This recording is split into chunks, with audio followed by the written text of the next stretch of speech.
오늘 성경 말씀에는 너희는 약속의 자녀다 하는 말씀이 있습니다. 탕자의 비유 이야기로 오늘 말씀을 시작하겠습니다. 어느 가정에 두 아들이 있었습니다. 둘째 아들이 어느 날 아버지에게 강하게 요청합니다. 아버지가 죽으면 물려줄 유산 가운데 자신에게 줄 유산을 미리 달라는 겁니다.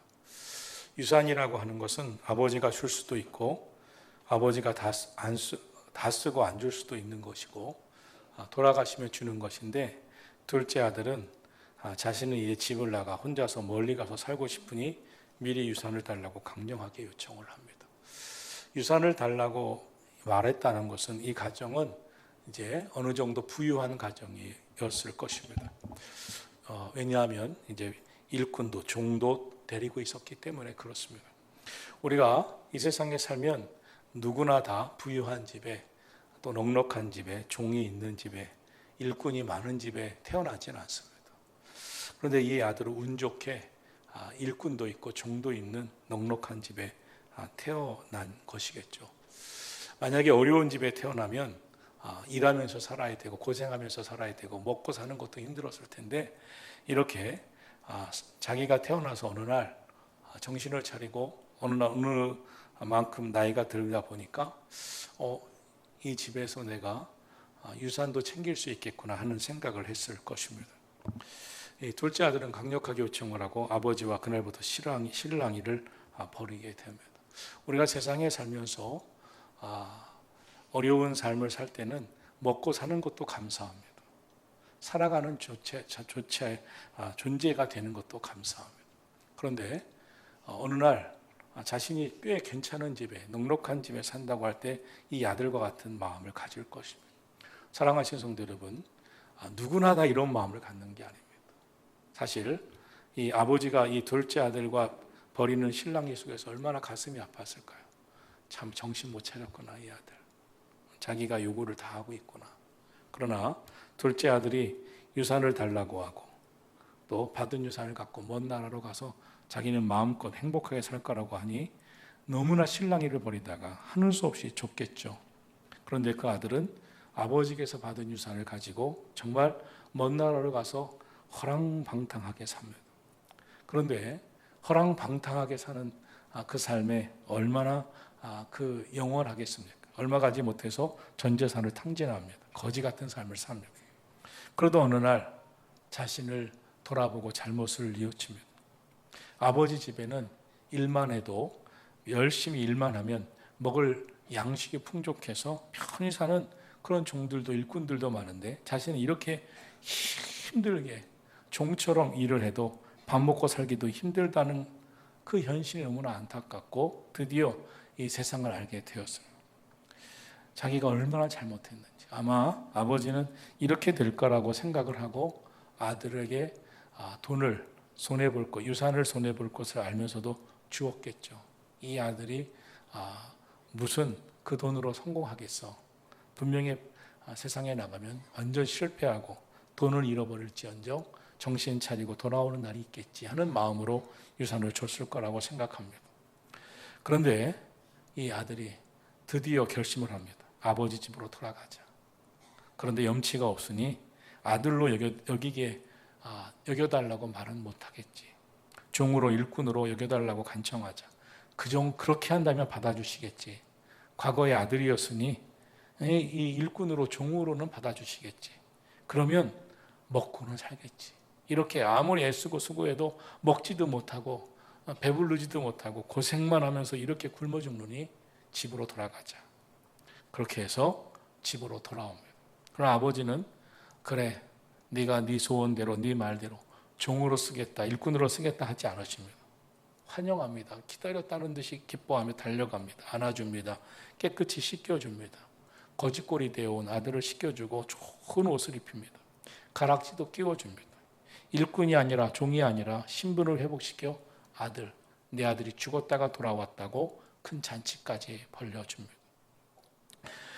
이 아버지가 이 탕자, 이 둘째 아들을 위해서 큰 잔치를 열어주고 또 기뻐하는 그 모습을 이 아들이 보면서 얼마나 미안했겠어요. 그런데 아들은 이미 자신은 아들의 모든 권리를 벗어 던진 거라고 생각을 합니다. 그래서 아버지의 뜻과는 다르게 위축되어 버렸습니다.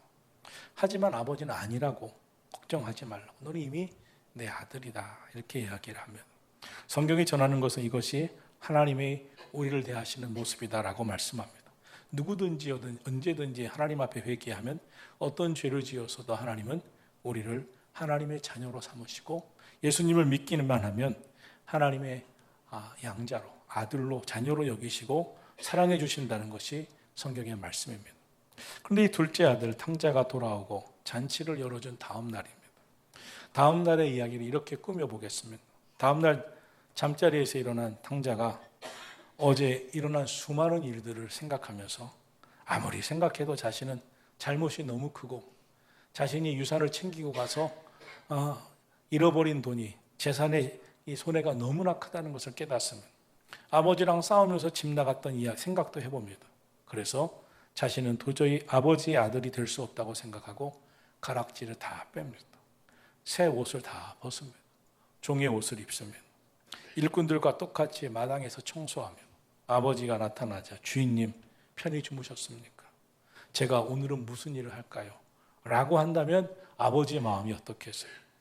자신은 잘못을 워낙 많이 해서 종으로 사는 게 맞습니다. 그렇다면 아버지의 마음은 어떻겠어요? 아들은 이럴 수 있습니다. 이렇다면 정신 차린 아들이겠죠. 그러나 아버지의 마음은 큰 아픔이 될 것입니다. 아니다, 너는 내 아들이야, 내 자녀야. 오늘 성경 갈라디아인의 모습이 바로 이런 모습이라고 사도 바울이 이야기를 하고 있는 것입니다. 하나님의 아들이 오셨습니다. 그리고 예수님이 우리의 모든 죄를 대속하기 위하여 십자가에서 죽으셨습니다. 구원을 이루어 주셨습니다. 이제 예수님 믿으면, 예수님 영접하면 다 구원을 받습니다. 바울 사도도 예수님을 배척했던 자인데 예수님을 믿게 되었습니다. 구원받았습니다. 영생 얻었습니다. 더 이상 율법 가지고 싸울, 율법의 종로를 탈 자녀가 사람이 아니었습니다. 그런데 갈라디아 교인들은 사도 바울이 와서 전도하고 복음 전하고 예수님 믿게 되었고 하나님의 자녀가 되었는데, 그리스도인이 된 이들이 다시 율법의 멍에, 율법을 지키지 않으면 구원받지 못한다고 하는 교리에 빠져 예수님 믿는 것은 부족하다, 예수님 믿으면서 하나님의 자녀가 된다는 것은 너무 어설프다, 다시 율법의 멍에를 매야 된다, 율법을 지켜야 된다 하고 있는 것입니다. 이것을 보면서 사도 바울이 계속 안타까워하는 거예요. 이거 아닙니다, 여러분. 우리는 이미 예수님을 믿음으로 하나님의 자녀가 되었습니다. 예수님이 우리에게 하나님의 자녀의 권세, 자녀의 권리를 주셨습니다. 하나님께서는 예수님을 믿기만 하면 우리를 율법의 종노릇에서 자유케 하셨습니다. 이것은 의심할 이유가 없습니다. 정말 하나님의 자녀가 됐습니다. 예수님 믿은 거 하나 때문에 다 해결됐습니다. 구원받았습니다. 하나님의 자녀가 되었습니다. 하나님을 아바 아버지라 부를 수 있게 되었습니다. 하나님 앞에 기도하면, 예수님의 이름으로 기도하면 하나님께서 우리 기도를 들어주십니다. 기도하면 책임져 주십니다. 은혜로 살게 되었습니다. 의심할 필요가 없습니다. 더 이상 율법의 종로로 탈, 율법의 멍에를 쓸 이유가 없습니다. 이러한 의심은 여전히 신앙생활하면서 이 갈라디아 교인들이 정말 예수님을 믿는 것 때문에 충분하고 은혜로 구원받았음을 감사하면서 나는 죄인인데 예수님 믿은 것 때문에 이렇게 하나님의 자녀가 되는 큰 은혜를 받았구나, 이제 정말 열심히 믿음으로 살고 감사하며 살고 주의 은혜를 알고 살자 하는 마음을 갖지 아니하고 율법의 종로를 타면서, 너는 왜 율법을 안 지켜? 너는 어때? 남을 정죄하고 또 자신도 불안해하고 두려워하면서 사는 사람으로 돌아가게 했습니다. 그래서 바울 사도는 갈라디아서 4장 28절에서 이렇게 말합니다. 함께 읽어볼까요? 시작. 형제들아 너희는 이삭과 같이 약속의 자녀라. 다시 한번 읽습니다. 형제들아 너희는 이삭과 같이 약속의 자녀라. 그렇습니다. 너희는 약속의 자녀다. 무슨 약속? 예수님을 믿기만 하면 구원 얻은 하나님의 약속이 이루어진 자녀다. 이삭은 하나님께서 아브라함에게 약속하신 축복이 있는 자녀로 태어났듯이, 이삭이 약속 있는 축복의 자녀가 되었듯이 여러분도 예수님 믿음으로 약속 있는 하나님의 자녀가 되었다. 이제 구원받았다. 하나님의 자녀의 권리를 누릴 수 있다. 이제 영생을 얻었다. 왜 이걸 의심하느냐? 답답해하면서 사도 바울이 말합니다. 로마서 8장 1절은 이렇게 말합니다. 그러므로 이제 그리스도 예수 안에 있는 자에게는 결코 정죄함이 없나니 이는 그리스도 예수 안에 있는 생명의 성령의 법이 죄와 사망의 법에서 너를 해방하였음이라. 예수 안에 있는 자, 예수님 믿는 자, 예수님을 영접한 자는 더 이상 정죄가 없다. 너는 더 이상 죄인이 아니다. 죄인이었지만 예수님이 그 죄를 다 사하셨다. 예수님 안에 있는 생명의 성령의 법이 이제 죄로 인하여 죽을 수밖에 없는 사망의 법에서 너를 해방시켰다. 이제는 자유케 되었다.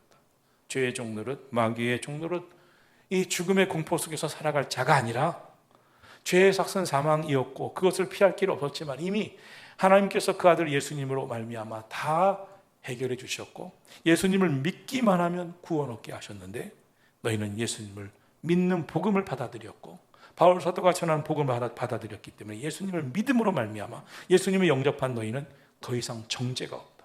너희는 죄인이 아니다. 죄와 사망의 법에서 해방됐다. 자유케 됐다. 이제 하나님의 자녀의 권리를 누려라. 이제 하나님을 아바 아버지라 불러라. 기도하며 살아라. 더 이상 두려워하지 말고 율법의 종로를 타며 살지 말아라. 율법을 안 지켰다고 죄된 마음으로 구속함 받으면서 마귀의 종로를 타면서 두려워하며 살지 말아라. 너희는 하나님의 은혜 안에 있다. 이것을 지금 전하고 있는 겁니다. 그럼 하나님의 은혜, 예수님 믿음으로 하나님의 은혜를 얻은 우리는 누굽니까? 하나님의 자녀의 권세와 또 하나님의 자녀된 그 자격과 권리를 누리게 됐습니다. 하나님의 자녀라고 인정해 주셨고 하나님을 나의 아바 아버지로 모시게 됐고 이제 하나님 믿는 믿음으로 기도할 때마다 응답하시고 역사하시고 주님이 책임져 주시고 인생의 모든 당하는 환난을 이기게 하시고 환난 가운데서도 예수님을 믿기만 하면 모든 것이 합력하여 선을 이루게 해주신 하나님의 자녀가 되었다는 거예요. 하나님께서 책임져 주시는 인생이 되었다는 거예요. 그러므로 여러분 우리가 꼭 가져야 할 것이 있습니다. 세상을 살아가면서 어떤 때 좀 인생이 잘 되면 웃고 안 되는 것 같으면 불안해하고 두려워하고 하나님 원망하고 불평하며 사는 그런 삶을 더 이상 살지 말아야. 그럼 어떻게 살아야 됩니까? 하나님의 은혜로 모든 것이 형통하고 잘 되면 주님의 은혜에 감사하며 살고 하나님 과분한 은혜입니다. 주님의 은혜로 형통합니다. 주님의 은혜로 감사하며 삽니다. 그리고 이런 형통함을 주신 하나님과 하나님이 사람을 통해서 주셨다면 그 사람마다 당신을 통해서 하나님께서 내게 은혜를 주셔서 당신에게 너무 감사하다고 감사를 표현하면서 살 때 감사가 쌓아져 더 큰 감사할 조건들이 될 줄로 믿습니다. 뿐만 아니라 하나님께서 우리에게 주신 은혜에 감사하면서 우리가 살다가 때로 내 생각대로 안 돼요. 참 불안해요. 두려워요. 그러나 불안함과 두려움이 내 마음을 사로잡는 것이 아니라 왜 이럴까? 하나님이 나에게 어떻게 하시려고 하시나? 이를 통해서 하나님은 나에게 어떻게 인도하시려고 하시나? 하나님의 뜻은 무엇일까? 하나님이 이렇게 인도하시는 것이 분명하고 내가 하나님을 믿는 믿음이 여전히 있다면 이것조차도 하나님께서 인도하시는 뜻일 텐데 하나님이 나에게 어떻게 하시려고 하시나? 나의 미래를 어떻게 인도하시려고 오늘 이렇게 이끌고 계시나? 하나님, 이것도 하나님 뜻이라면 이것을 통해서 내가 깨달아야 할 것이면 깨닫게 하시고 이기게 하시고 받아들이게 하시고 그리고 주의 뜻을 헤아리게 하여 주옵소서. 회개하라고 하시면 회개하고 하나님의 말씀으로 연단받아야 한다면 연단받아 단련되고 이를 통해서 참고 인내하면 더 큰 은혜와 축복이 있을 거라고 내 마음에 확신을 주시면 확신 갖고 견디면 되고 하나님이 이를 통해서 더 큰 믿음이 성숙한 사람, 장성한 사람, 단련된 사람, 영적인 고지에 오른 사람이 되게 하시는 뜻이 있다면 더 큰 믿음의 영적 고지에 빨리 올라서면 고난도 끝이구나. 더 이상 원망, 불평은 내 입술에서 내 마음에서 틈타지 않도록 난 빨리 사라지게 하겠다. 계속 감사하며 살고 믿음으로 살고 영적 고지에 오른 사람이 되어 가겠다. 그러면 하나님은 더 이상 영적 낮은 자리에서 주시는 연단과 고난이 아닌 영적 높은 자리에서 주시는 하나님의 은혜 속에 나는 살아가고 싶다. 이런 마음을 갖고 살아가게 되기를 주의 이름으로 축원합니다. 무슨 말씀인지 알긴 아시죠? 듣고 계시죠? 네, 알고 계실 거라고 믿고 계속해서 말씀을 드립니다. 사랑하신 성도 여러분, 하나님은 예수님을 믿는 우리에게 하나님의 자녀의 명분, 하나님의 자녀의 형상을 회복시키시고 이제 오늘 우리가 하나님의 자녀의 권리를 얻게 되었고 예수님을 믿음으로 말미암아 세상을 이기는 사람이 되게 하신 줄로 믿습니다. 그러므로 넉넉히 세상을 이기는 하나님의 자녀가 되기를 주의 이름으로 축원합니다. 그러면 이기는 사람은 뭐고 지는 사람은 뭡니까? 세상 풍파나 어려움이나 환경에 자꾸 염려하고 자꾸 불평하고 자꾸 원망하고 얼굴이 웃었다가 내일은 그렇게 울상이고 또 늘 화가 난 사람 같고 늘 불만인 것 같고 화평을 주기보다 화평을 주지 못하고 오히려 불화를 주는 사람, 마음을 힘들게 하는 사람이 되고 이것은 세상에서 지는 사람이죠. 여러분 교회 왔는데 그 성도를 보기가 힘들어요. 여러분이 교회 왔는데 목사님이 심통이 쫙 나 있어요. 목사님 보기가 힘들어. 교회를 봤는데 저분이 권사님인데 보기가 힘들어. 저분이 장로님인데 집사님인데 보기가 힘들어. 적어도 교회 장로님 권사님 중직이면 그분 때문에 교회 나오고 싶고 그분 때문에 교회 나와서 행복하고 싶은데 그분들이 울상을 짓고 있어. 저 얼굴을 보고 어떻게 저 교회를 다니나. 교회에 선한 영향력, 신앙의 기쁨을 주는 분이 아니라 교회에 부담을 주는 그런 삶을 왜 그렇게 사시나 하는 사람이 되면 어떻게 해요? 그래서 자꾸 저는 혹시나 해서 제 얼굴을 쳐다보고 요즘 봅니다. 어떤가요? 나 요즘 심통 가득하고 울상이고 불안해하고 두려워하면서 목사님을 쳐다보는 사람들이 교인들이 불안해하나? 목사님을 보면서 아주 긍휼히 여기면서 목사님을 위해서 기도해드려야 돼요. 너무 불안해하셔, 두려워하셔, 불쌍해. 이런 마음을 주나? 평안한 마음을 못 주나? 희망을 못 주나? 이런 것이 늘 하나님 앞에서 나를 돌아보게 하고 내 세상에서 지는 사람인가? 넉넉히 이기는 사람인가? 선한 영향을 끼치는 사람인가? 그렇지 못한가? 돌아보게 하는 것이죠. 사도 바울이 볼 때 갈라디아 교인들이 너무 안타까웠어요. 율법의 종노릇을 하고 있습니다. 하나님의 자녀, 약속의 자녀의 권세를 누리지 못하며 권리를 걷어차버렸어요. 하나님의 자녀의 권리를 주셨는데 권리를 걷어차고 마귀의 종노릇, 죄의 종노릇, 율법의 종노릇하는 자녀로 돌아가 버렸어요. 저는 여러분이 우리 교회의 교인이고 집사님이 되셨고 권사님 장로님이 되셨고 우리 교역자가 됐고 우리는 다 영적 책임이 있습니다. 나 한 사람이 우리 교회 누가 새신자가 오든 어떤 사람이 방문을 하든 그의 마음을 사로잡아서 저렇게 행복한, 저렇게 기쁨으로, 저렇게 웃으면서, 저렇게 정말 간절한 믿음으로 신앙생활하는 저 사람 때문이라도 저 교회 가야 되겠다. 저분이 믿는 하나님을 나도 믿고 싶다. 저분의 그 모습만 봐도 나는 그 교회 가서 그분이 믿는 하나님을 나도 만나고 싶다. 그런 마음이 우리 가운데 꼭 있어야 할 줄로 믿습니다. 여러분은 절대 개인 혼자 신앙생활 하는 사람이 아니에요. 그러면 집 안에서 방 구석에서 하셔야 돼요. 우리는 교회 공동체 안에 왔습니다. 교회 공동체는 우리에게 주신 하나님의 은혜의 장소고 사명의 장소이기도 합니다. 적어도 우리는 교회 안에서 사명자입니다. 나를 통하여 내 모습이 하나님의 영광 가리우지 않아야 됩니다. 하나님의 영광 나타내야 됩니다. 그런 갈라디아 교인들이 너무나 안타까웠어요.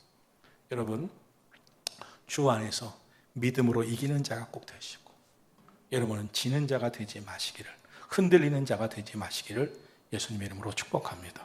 우리 서로 불편하지만 한번 이렇게 인사합시다. 예수 안에서 이기는 신앙생활 합시다. 이게 무슨 말인지 알고 하시는 거죠?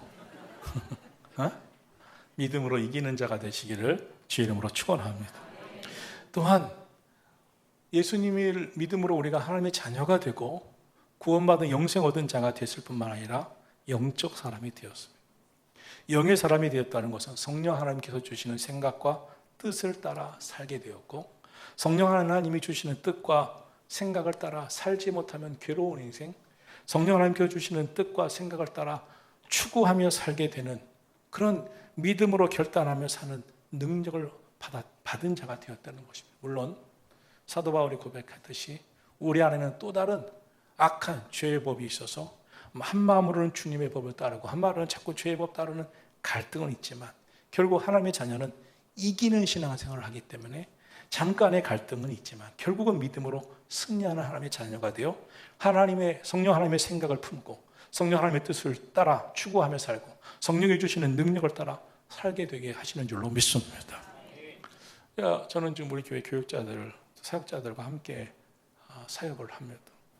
교육자들을 보면 교육자들이라고 저도 그렇게 했고 저도 어려서부터 이제 그랬을 거고 20대 사역자가 되면서부터 그랬을 거고, 우리 교육자들을 보면 참 담임 목사로서 제가 한 이 길을 걷기 시작한 지 한 40년 된 사람으로서 저의 생각, 저의 옛날과 돌아보면 저 사람이 지금 꼭 몇 년 차 같구나, 나 몇 년 차 같구나 할 때가 있습니다. 주의 일을 시작하면서 하나님의 일을 하면서 막 처음에는 이 사역 자체가 힘듭니다. 세상에서 청년들이 마음껏 놀다가 주일날도 사역해야 되는데 저녁 예배도 와야 되는데 사역자가 돼서 매일 교회를 나와야 돼요. 새벽 기도 들어야 돼요. 잠은 하루에 14시간 자는 사람이 새벽 기도를 나오려니 이게 얼마나 죽어요. 그럼 맨날 새벽 기도 안 나오고 혼이나 직방에 받아요. 아이고 몇 살 같구나 이렇게 제가 볼 때도 있습니다. 근데 그걸 뛰어넘어요. 이제 봉사하게 됐으면 봉사 하나 때문에 절절매입니다. 절절매. 하나 맡으면 절절매요. 여러분, 제가 담임 목사로 살면서 보니까 어느 날부터 사역이 너무 많아요. 하루에도 초단위로 일을 할 때도 많습니다. 그러나 그렇게 하나님이 하게 하시는 것이 너무나 기뻐서 넉넉히 감당해야지. 이거는 이렇게 맡기고 이렇게 맡기고 이렇게 하면서 해야지. 그러나 이제 사역하는 사람은 겨우 그거 해내면서도 절절매요. 그런데 하나도 그 사람이 불행하다고 생각이 안 들어요. 왜냐하면 아직도 기회가 있고 아직도 하나님이 훈련해 가시는 기회가 있기 때문에 아직 멀었지만 하나님이 쓰시겠지 하는 마음이 다 있습니다. 여러분도 마찬가지입니다. 우리 장로님들, 권사님들 중에 믿음이 성숙하신 분들이 있죠. 아직도 장로님, 권사님이지만 믿음이 부족한 자도 있고 성숙하신 분도 있습니다. 성숙하신 분들이 볼 때 아직 좀 더 커져야 되겠구나. 그래야 모두가 잘 윤활하면서 이끄는 리더가 되지 하는 분들이 있을 겁니다. 하나님의 생각과 하나님의 뜻을 추구하며 하나님 주시는 능력을 힘입어 살게 되겠지. 얼마나 힘들면 저렇게 얼굴이 울상일까. 어제는 웃었는데 오늘은 기도도 못하고 그냥 말도 못하고 침묵할까. 교인들 보면 그렇지 않습니까? 어떤 날은 막 주야 했다고 어떤 날은 아무 말도 안 해. 기도도 안 하고. 어떤 날은 찬송을 막 부르는데 어떤 찬송도 안 해요. 얼마나 가슴이 아프면 그렇게 했어요. 본인은 그렇게 하고 싶겠어요? 마음이 얼마나 답답하고 그 마음이 열리지 않으면 영혼이 열리게 하려고 하는데도 그 마음이 육으로 꽉 닫혀 있으면 얼마나 그렇겠어요? 정말 그 모습이 안타까울 뿐이죠. 그래서 저는 이제 그런 성도님들 보면서 막 죄책감도 느낍니다. 설교하러 딱 올라오고 말씀 찬양 인도로 올라오면 그냥 저를 보면서 입이 쫙쫙 열리고 막 은혜가 충만하고 갑자기 이렇게 했으면 좋겠는데 끝까지 이렇게 가다 보시면 나는 얼마나 능력이 없는 목사인가. 저 사람 하나 못 변화시키다니. 그냥 여러분이 그럴 때마다 저는 죄책감에 괴로워한다는 거 알고만 있으셨으면 좋겠습니다. 여러분. 알고만 있으셨으면 좋겠어요. 얼마나 답답한지. 교육자들도 마찬가지야. 교육자들이 세월이 가서 변화되면 좋겠는데 변화되지 않으면 얼마나 답답하겠어요. 목사님이. 교육자들 좀 알았으면 좋겠어요. 바울은 이를 설명하면서 아브라함을 소개합니다. 아브라함은 75세 부름받습니다. 하나님이 그에게 복을 주시겠대요. 창대케 하시겠대요. 큰 민족 이루게 하시겠대요. 열국의 아버지가 되게 하시겠대요. 그런데 그는 이미 그의 아내와 함께 아이를 낳을 수가 없게 되었어요. 그런데 하나님은 계속 약속을 믿으라, 약속을 믿으라, 약속을 믿으라 그러시는 거예요. 결국 10년째 흔들리고 11년째 완전히 흔들립니다. 당시에 관습대로 관례에 따라 여종인 하갈을 통해서 이스마엘이라는 아들을 낳습니다. 혈육을 따라 낳습니다. 이것은 자연적인 방법입니다. 그러나 하나님은 인정하지 않으십니다.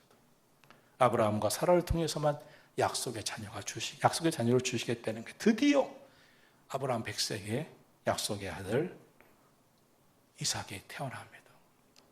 그때 하나님은 말씀하십니다. 이 이삭이 약속의 아들이다. 이 이삭이 바로 약속의 아들이다. 그리고 그 이스마엘이 이 이삭을 어떻게 했느냐를 지금 이 사도 바울이 이야기를 합니다.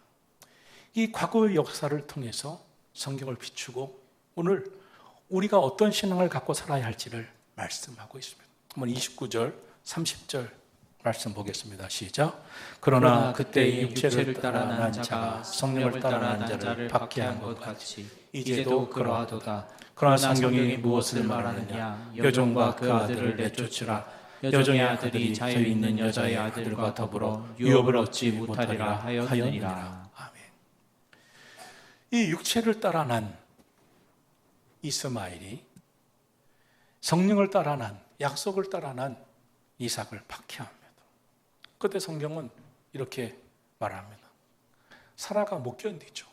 그리고 아브라함에게 요청하고 하나님도 말씀하십니다. 이스마엘을 내쫓으라. 여종을 내쫓으라. 이렇게 얘기하십니다. 사도 바울이 지금 이 말씀을 왜 하고 있을까요?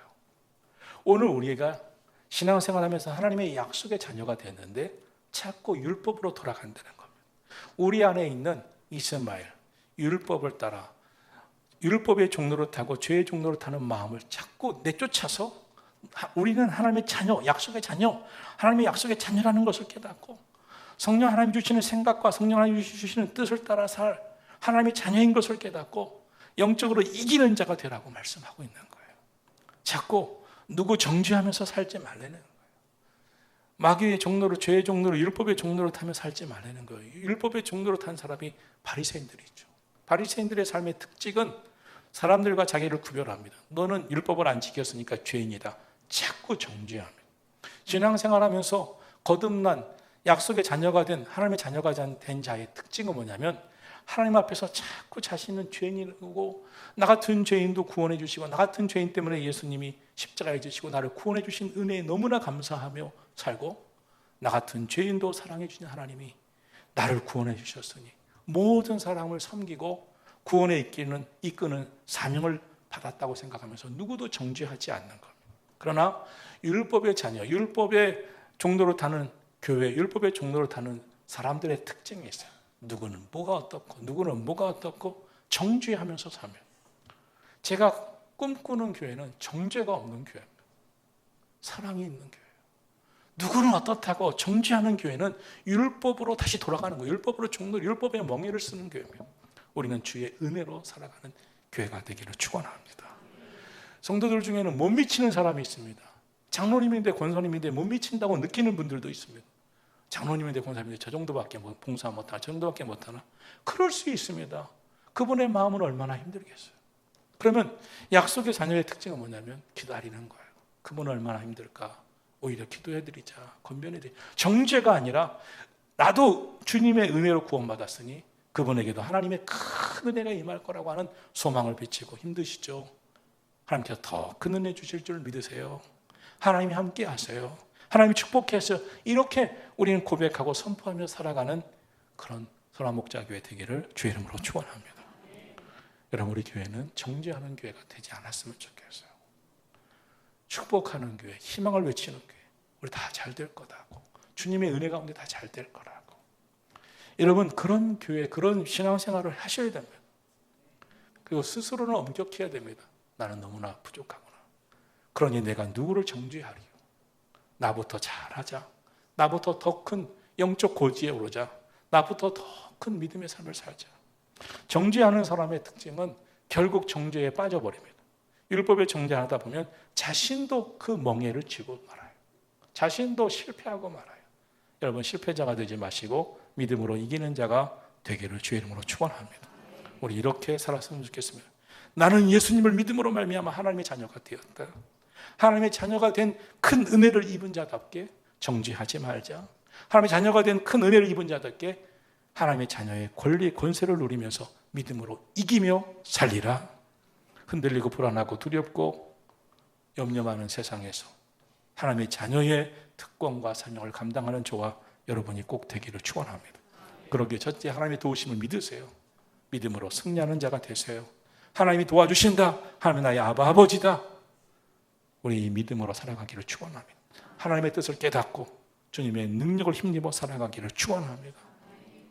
미국의 아브라함 링컨이 남북 전쟁 때 노예 해방을 하죠. 1980년대, 1800년대입니다. 그런데 노예가 완전히 해방을 누린 것은 1960년대입니다. 수백 년이 지났었죠. 그 안에 숱한 일이 벌어집니다. 영국과의 전쟁도 있었고 독립전쟁도 있었고 더 나아가서 어떤 전쟁이 있었냐면 1차 대전, 2차 대전에 나갑니다. 처음 1차 대전 때는 대부분 이 백인들이 나갑니다. 그러다 보니까 산업화가 되었던 이 북부, 이 미국 남부에 주로 농사를 했기 때문에 그때 노예들로 들어왔는데 이 공장에서 일할 사람, 이 백인들이 없어졌어요. 그러니까 흑인들을 끌어다가 공장에서 일을 시키면 절대 공장에서 일을 안 시켰던 사람들이죠. 그럼 전쟁터에 사람이 없어요. 이제 2차 대전 때는 흑인들도 대부분 나갑니다. 그러니까 유럽에서 유럽을 구원해 주러 온 이 미국 군인들 중에 흑인이 있어요. 흑인도 똑같이 백인처럼 인정합니다.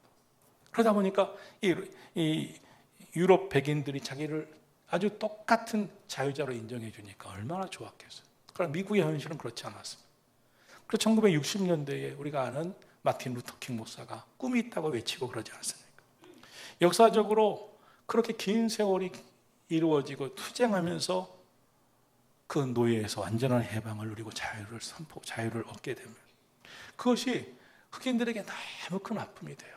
아니, 미국이 노예 해방은 이미 1800년도에 시작했는데 1960년대에 돼서야 겨우 이것이 이 법이 완전히 이 사회에 통용되는 법이 되고 또 이 백인들이 인정해주고 받아주다니 너무나 억울한 거죠.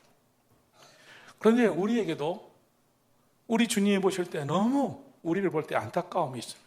이미 하나님의 아들이 우리를 자유케 하시려고 십자가에서 죽으시고 우리를 구원해 주셨어요. 사도 바울이 볼 때 예수님이 이미 자유를 주셨어요. 너희는 종이 아니야.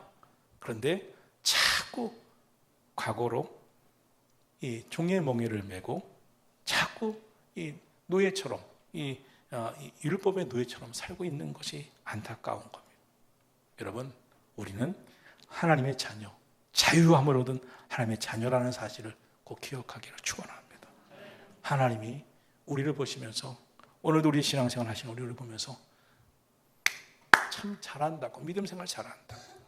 예수 믿고 이기는 자, 주님 안에서 주님의 은혜에 감사하는 자, 정죄하고 누군가를 책망하는 자가 아니라 영적 자유함을 얻은 하나님의 자녀로서 잘 살고 있다고 축복해주는 저와 여러분이 되기를 예수님의 이름으로 축원합니다.